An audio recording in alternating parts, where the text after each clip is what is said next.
Liz, thank you for showing up to Follow the Money, being my special guest.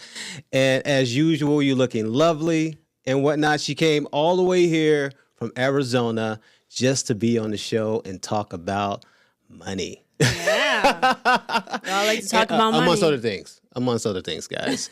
But thank you so much. It's an honor and privilege to have you.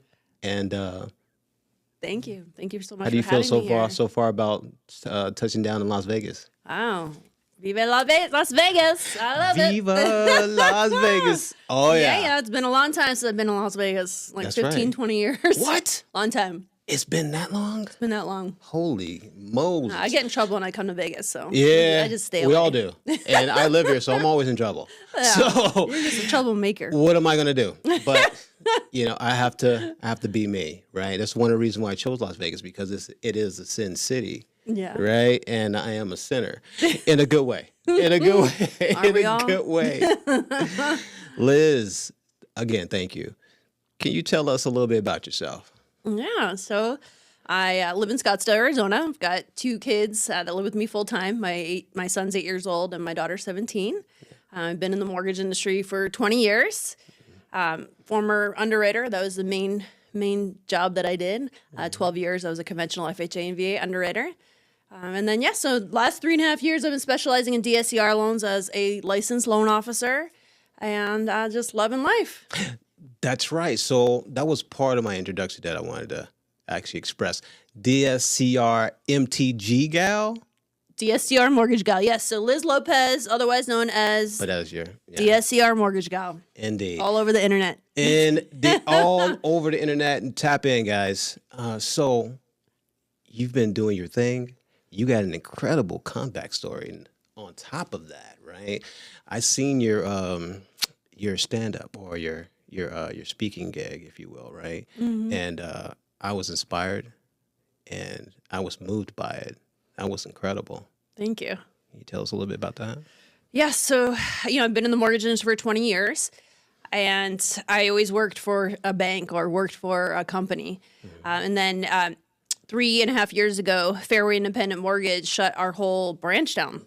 So that was the first time in my 17 years of being in the mortgage industry that I had gotten laid off, which is something that you always have to worry about in the mortgage industry. Right. So they shut my branch down. I was like, what am I going to do? I went from making a nice 6-figure salary to 0 in a matter of a day, and I wasn't expecting it. Wasn't prepared for it. I was like, you know what? I'm just going to stop working for other people, and let me just go get my license and work for myself. So that's what I did. I got licensed right away. I went to Nexa, who is the largest. Nexa Lending is the largest mortgage broker in the U.S. Okay. And the first year and a half was very brutal. Trying to build your business or building your business is brutal. Always. Any type of business, especially mortgages. Mm-hmm. So, I was barely surviving. I wasn't surviving. I wasn't able to pay my bills. I was maxed out on all my credit cards. I had to short sale my house because I couldn't afford to pay my mortgage in Scottsdale, Arizona anymore. It was a very hard time for me, a year and a half of struggle. Thank goodness my assistant, Lindsay, she hung in there with me. Both of us were scraping by to make ends meet for a long time. But now it's paid off. So, it took me a year and a half to build up that clientele. The first year, I believe I don't remember how many loans I closed that first full year. But I know I made like $60,000 my first full year. So not very much money compared to what I was making before. Well, your first full year. It was my first full year, right, of being a loan officer. That's still, you can't, I couldn't survive off that living in Scottsdale, Arizona. But yes, luckily my next year was just even better. I closed 96 loans. My second year made top 1% loan officers at Nexa Mortgage. There's currently about 3,400 loan officers. And I'm top 1% last year and the year before. So went from scraping by, barely making it, having to short sale my house, all my credit cards maxed out, to being top 1% of loan officers. And I'm almost debt free from all the debt that I had put on. I short sold my house, and almost all my credit cards are paid off now. And in a couple months, I'm going to be debt free. I don't think I'm ever going to put myself in that position again. Wow. I didn't have a choice. I had to pay my mortgage, and I had credit cards, and I had to live. Right. And food on the table for my kids. Right. That will never happen again. That is one of those things where you have to decide what is priority, right? What bill is prioritized in that situation, right? Right. Do I, call the electric company and say, "Hey, I'm going to be behind." Do you put your cell phone on a arrangement plan, right? Where you like, I know all my credit cards were on arrangement plans. Indeed. And you just have to figure it out. And yeah, it was a struggle. Exactly. So even thinking about that time right now, it just brings back the memories of it. But the struggle, it makes us stronger, doesn't it? Oh, 100%. This is the third time I've had to battle my way out of being in a bad financial position. Right. So I'm used to it. I've never filed bankruptcy. I've never turned to that. I've always dug my way out of whatever I put myself into. That's 7 years. That is 7 years of limbo. Yeah. Right. But, from my understanding is you can right away build credit again if you were to file for bankruptcy. You can Very true. immediately. I made the choice to not do that. Don't do it. To dig my way out of it. Exactly. You want to. I wanted to preserve my face credit. it. Indeed. Yes, like you said, making the shorts. What do you pay and what don't you pay? I had to short sell my house, but other than that, I wanted to make sure that things were actually getting paid on time.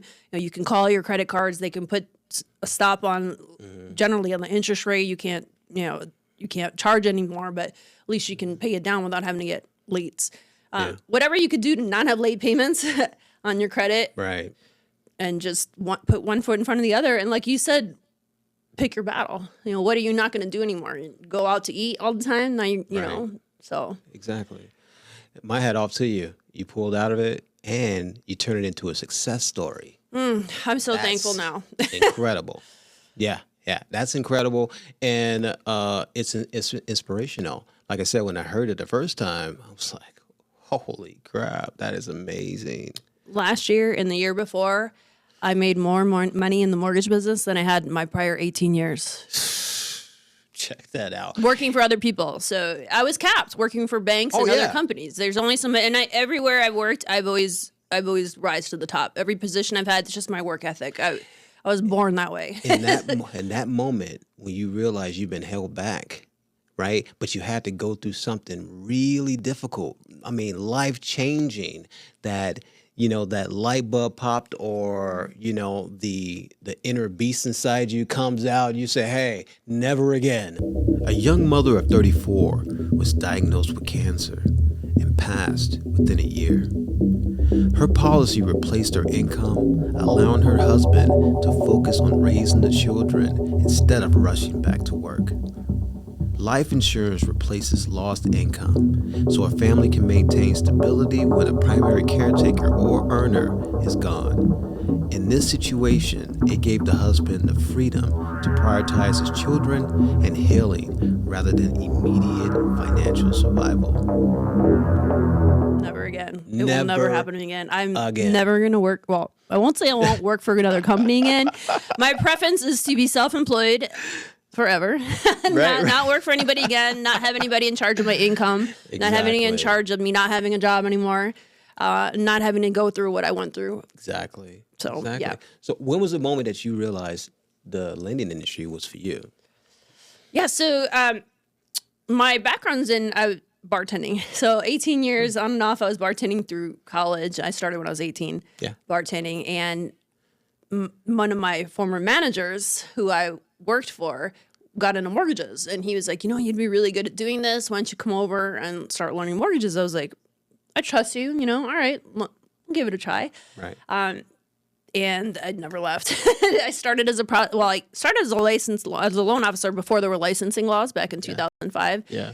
And then I taught myself how to process loans and then got into underwriting, and I never left. I'll never leave. I'll probably always be in some aspect in this industry. I have so much knowledge and education behind me that I love it. So you went from bartending to loans, and that would be, you have to give it up to a higher, well, I wouldn't say a higher power. You have to trust the process, right? Because being a bartender, I'm sure you're really, really good at it. Mm-hmm. And being an attractive woman, you made a lot of tips. Yes, I loved it. You have your regulars, right? Oh, yeah, lots of and they regulars. come in all the time, and you're making money that day. Yes. So to, say, I could do more, I could do better.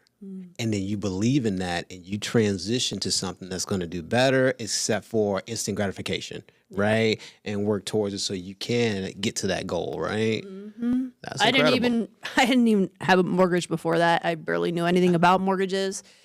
One advice I would give to people is you start buying real estate as soon as you can. Yeah, I wish I would have started buying homes in my 20s. Right.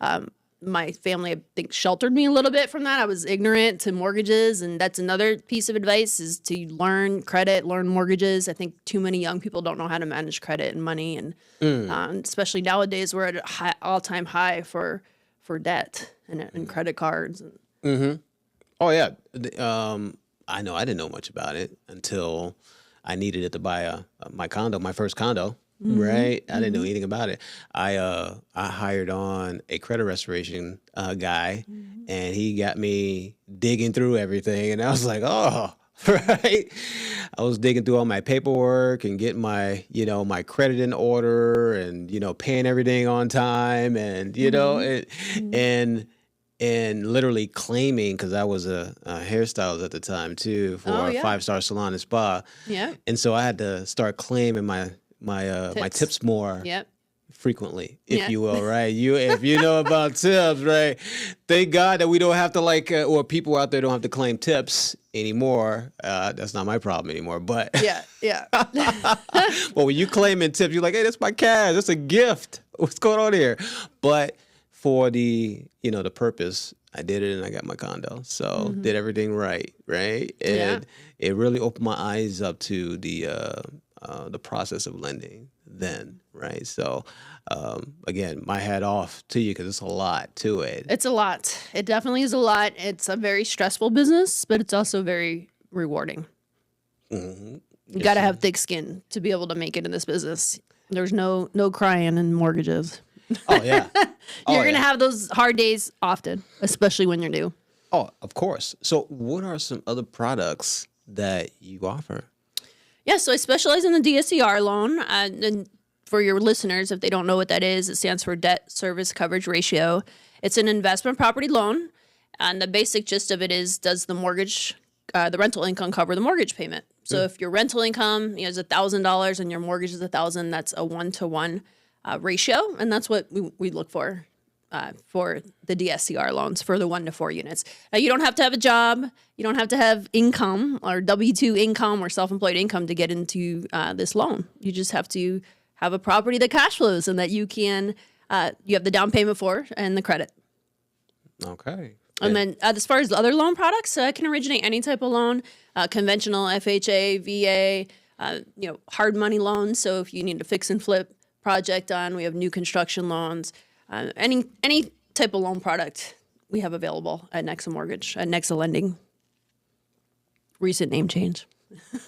Recent name change, you said? Yeah, from Mortgage, Nexa Mortgage to Nexa Lending. Oh, I got it. Okay.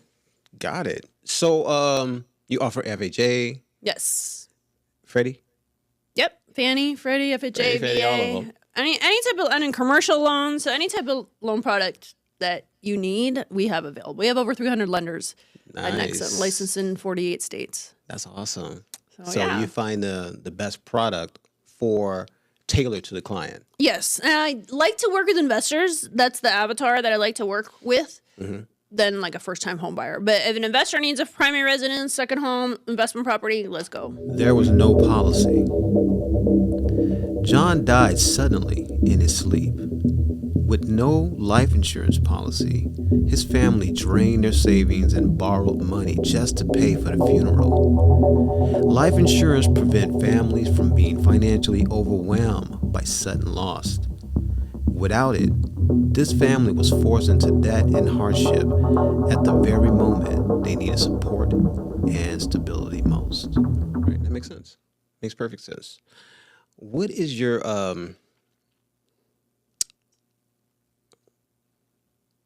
I got a brain fart. Yeah. What is your goal for the future of lending, technology, marketing, and expansion? So I'm really big into AI. I am currently building my own app, the DSCR Mtg Gal app. So you will just, it's going to be you can click it on your homepage, the icon, and you can get a quote, fill out an application, pull credit. You can watch my videos. You can go to the FAQs. You can click a button and just contact me right from there.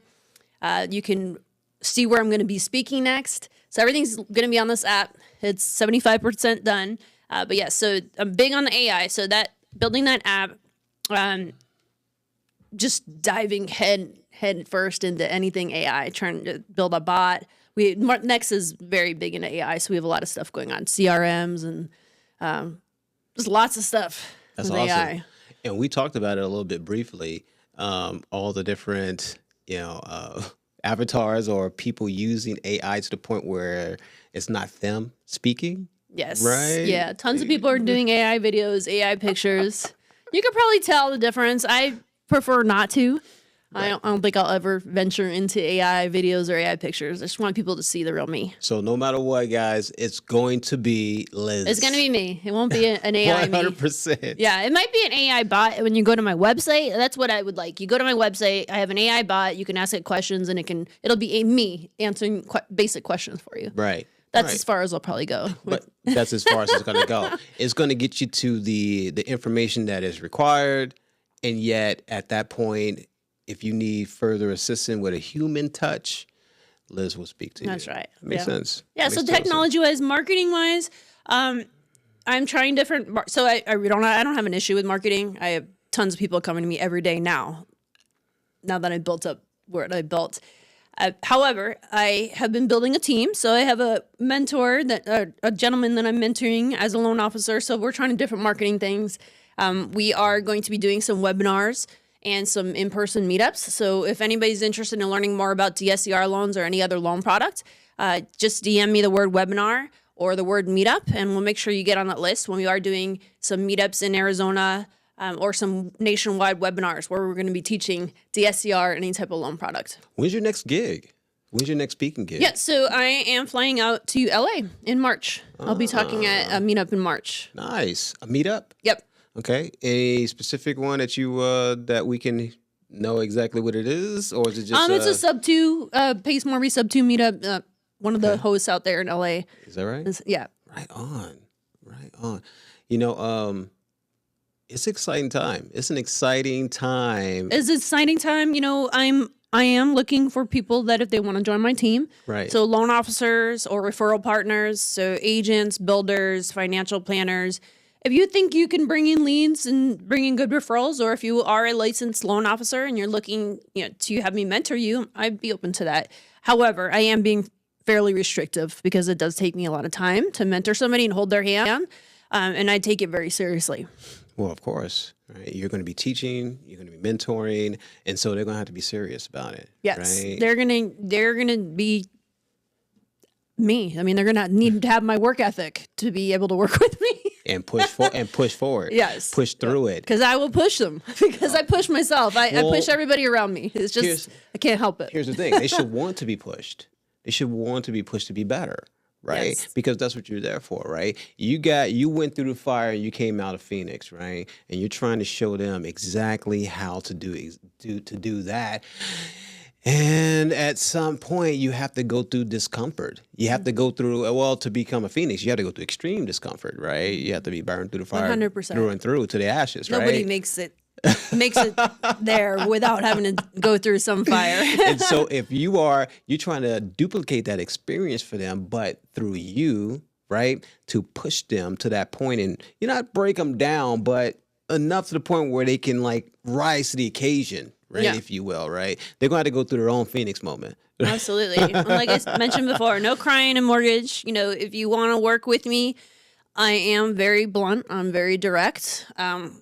My masculine energy comes out during the day. Mm-hmm. And it's just the way it is. I mean, I have to do that with the mortgages and to get things done in this business.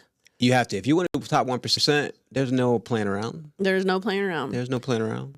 There's no games. I have 70 active loans right now, right around there. I mean, it's business every day, and it's hardcore because these loans don't just fly through, and there's always issues with loans. I believe it.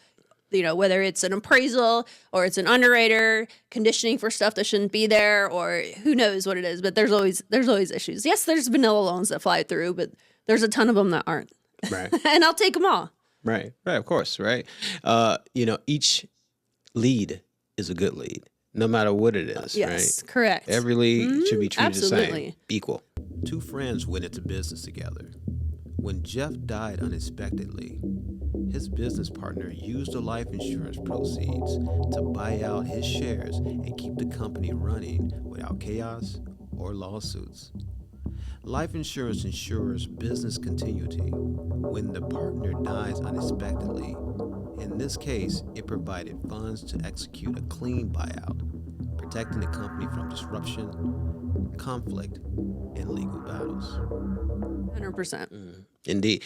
Speaking about pressure, what do you do to release pressure as a high performer?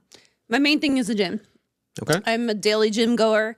I've been going to the gym since age 14, and I haven't stopped. So yeah, 6 to 7 days a week I'm in the gym. Wow. Yes. I know. Well, I know the training because wall squats. Oh yeah. Killing me with the wall squats I know, and the planks. I want to do some wall sits today, but you said no. I know. Last time we met, we did a 5-minute wall sit, and what did we do? 5-minute plank? I think we did both of them. No, right? 5 minutes. And then we did a bunch of push-ups. We did it was like 10, 15 minutes wall, and then I swear I think it's like 10, 15 minutes of the planks too.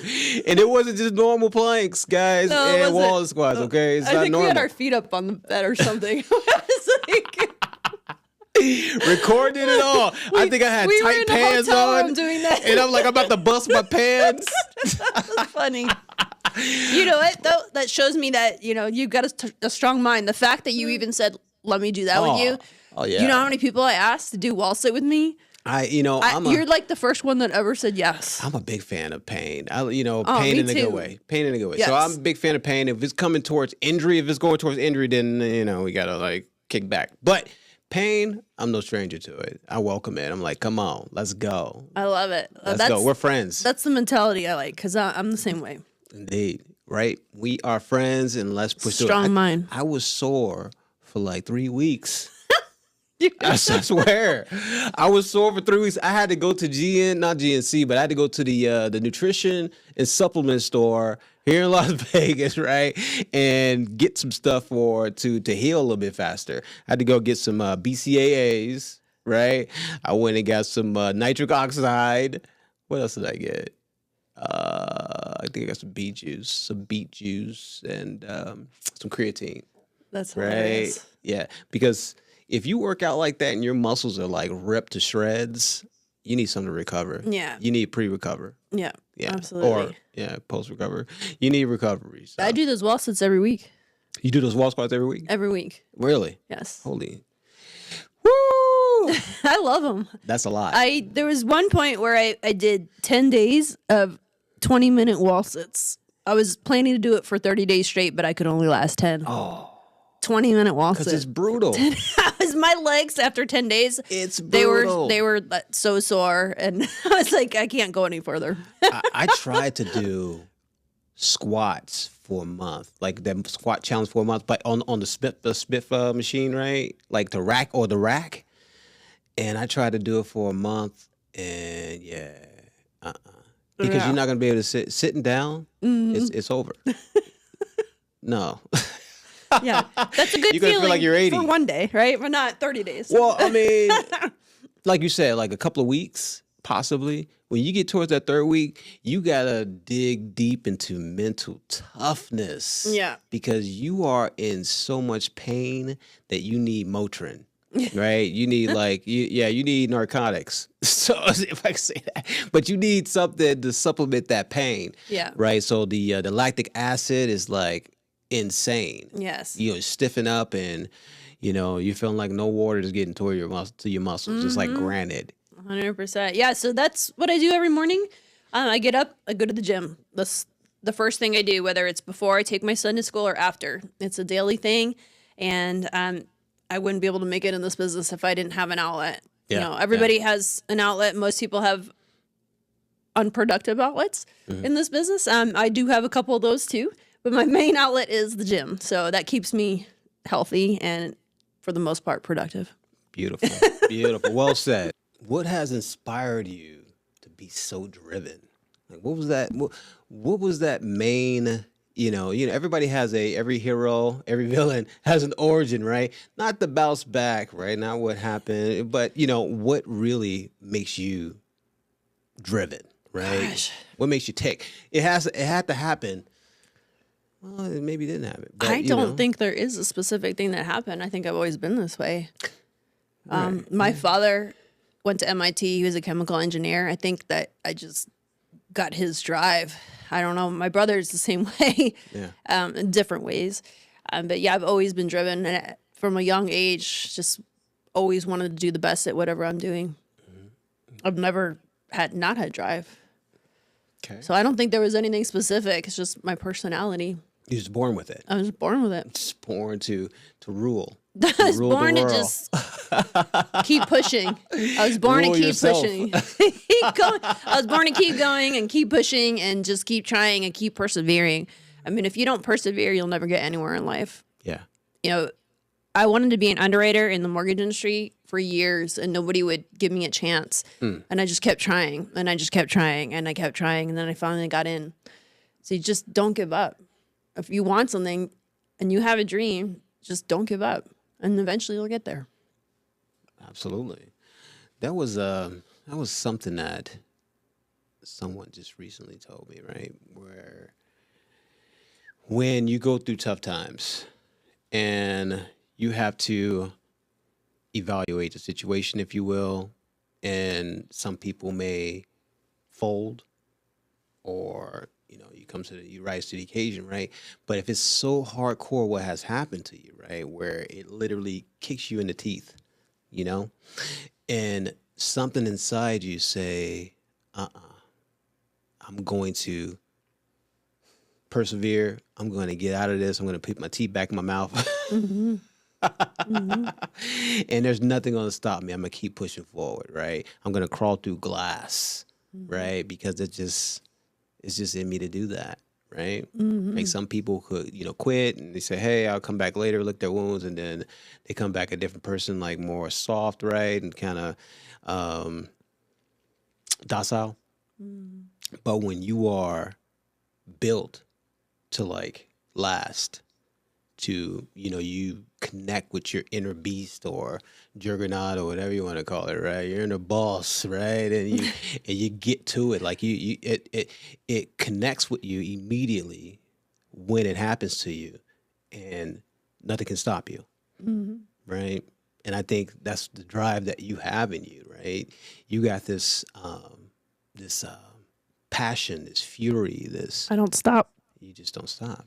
I think too many people give up. What do they say? Right before they make it? Too many people give up. Yeah. So don't give up. Yeah. My dad died when I was 7. As you were talking, I was thinking about it. And when my father passed away, I was a troubled teen. I cut class all the time. I didn't want to go to school. I barely graduated high school.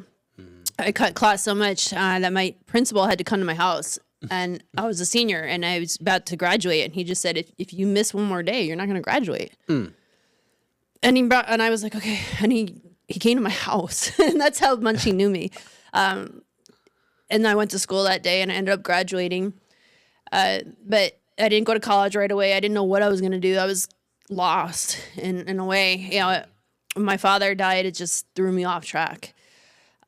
However, finally got my head screwed on straight when I was in my 20s, and then it was just, it was full force ahead. I stopped feeling sorry for myself and figured out what was going on with my head, why I was feeling the way I was doing the things I was doing, being rebellious, and I'd turn it around and use that energy in a different way. That's awesome. That's great. A single mother of 2, she worked 2 jobs and still found room to budget for a policy. When she passed, her life insurance paid for college and kept her children out of poverty. Life insurance creates a financial safety net for children when a parent is gone. Here, it transformed a modest sacrifice into a long-term security, funding for education and protecting our children from poverty. The teenage thing, I think, born and raised in Chicago. Yeah. So you can imagine, Yeah. the things I've been through. I can relate to that. That resonates really, really well. Now, with that being said, what advice would you give the youth?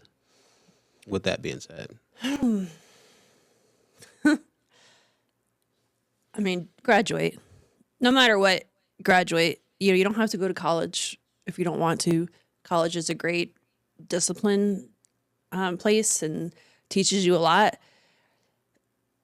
Just graduate high school, or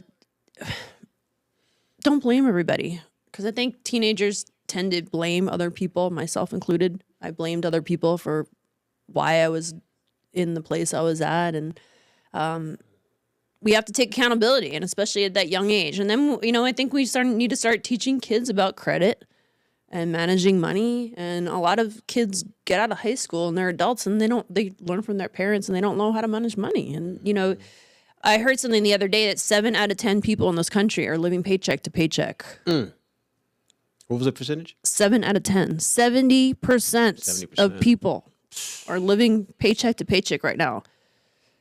So learn how to manage your money. We're at an all-time high with credit card debts. Everybody is living paycheck to paycheck. Most people are. I mean, so for kids, learning how to manage your credit, learning how to manage your money, learning how to invest early, buying real estate is definitely something I would tell young people. And then, I was going to say listen to your parents, but Why not? Yeah. So you have to you have to take the social aspect of listening to your parents and accountability, right? And account, right? So they're going to teach you how to be good human beings, right? That's their main Hopefully. job, right? how to be a good human. But if they didn't go through any of the trials and tribulations of becoming a business owner, of becoming an investor, They're not going to know how to they're not how to guide you, If and they just they're know probably how going to to- hold you back, exactly because that generation, I'm 51, my parents' generation and that generation, just they had a whole different mentality of working for one company, working your way up, having one home. I mean, a lot of them didn't have multiple properties and just didn't think that way as being self-employed, and it's just a whole different generation now. And it's a completely different mindset. yeah. You have to go above and beyond. You have to study like crazy. You have to go through trials and tribulation. You have to put yourself in there. You have to engulf yourself in it, right? In business and investing, you have to understand and utilize it. Begin to fail forward, right? And some people just don't want to fail forward. They don't want to. They want to go to work and they want to put a step. People, their manager put a stack of paperwork in front of them and they just go through it, right? Done and done. But, investors, business owners, they have no idea. You can plan as much as you can, but usually they're professional problem solvers. There is something that's going to awry that is not what they planned on, Always. right? And it can be nerve-wracking for the average folk, right? It can be so intense and so stressful. So it takes a special type of crazy to do what we do. Definitely does. I think another thing I would tell young kids is to just start investing early. Investing means so many things, right? But what I heard something the other day about just taking, $10 a day, $5 a day, $1 a day, and investing it somewhere and not touching it. A Vanguard stock account there's one of them that has like so many stocks in it. I heard that's like one of the best ones. I don't remember the name right now. But don't pull your money out. And if you start investing early, you'll be a millionaire by the time you're my age. That's something I started investing and then I pulled it out when I was having issues. Don't pull it out. That's another thing. If you have a Roth IRA or you have another retirement account, just let it sit there. Do whatever you can to not touch that money. I agree, 100%. especially in your 20s. So in Yeah. your 20s, if you invest $100 per month, auto pay, set it and forget it. By the time you're 65, you have over $1 million in your Oh. account, compounding. That is Wally, way more than that. way more. From compounding, yeah. Right. Usually, when you get a little older, you got to apply a little bit more money, right? So you're in your 30s, right? You got to put at least $300 to $400 to meet that same retirement income or retirement price point. That is right, $1.5 million, right? And all of this is changing. Once you hit 40, now you got to put like 1,000. So it jumps, right? 1,000, 1,500, it jumps, and even then you're not going to reach $1 million, right? And so it's important, which is great advice, to start really young, because literally if you can just keep paying $100 in your 20s Oh up my until you're gosh. 65, Yeah. oh my God. Like you said, set it and don't touch it. And forget it, and just keep it up as much as you can. We know that we go through trials and tribulations. You lose a job, you go into the next job, but make sure that you prioritize yourself. Yeah. Yeah, Ultimately. absolutely. So yeah, for those young kids out there, learning credit, learning how to manage money, and start investing early would be my best advice. 100%. Well, with that being said, Liz, thank you so much for being a part of the show. It's Thank always you. a pleasure. And I got to get you back on here. Yeah, I thoroughly enjoyed this. Thank you for having me on You need to be here. a regular and teach the people about money and how lending can leverage their future. I would love to be a part of your show. Help people learn about lending. Thank you so much. Thank you. Anytime. Awesome. So if you're looking to find me, I am all over the internet as the DSCR Mtg Gal. My phone number is 602-410-0995, or you can also email me at liz@dscrmtggal.com. Thank you.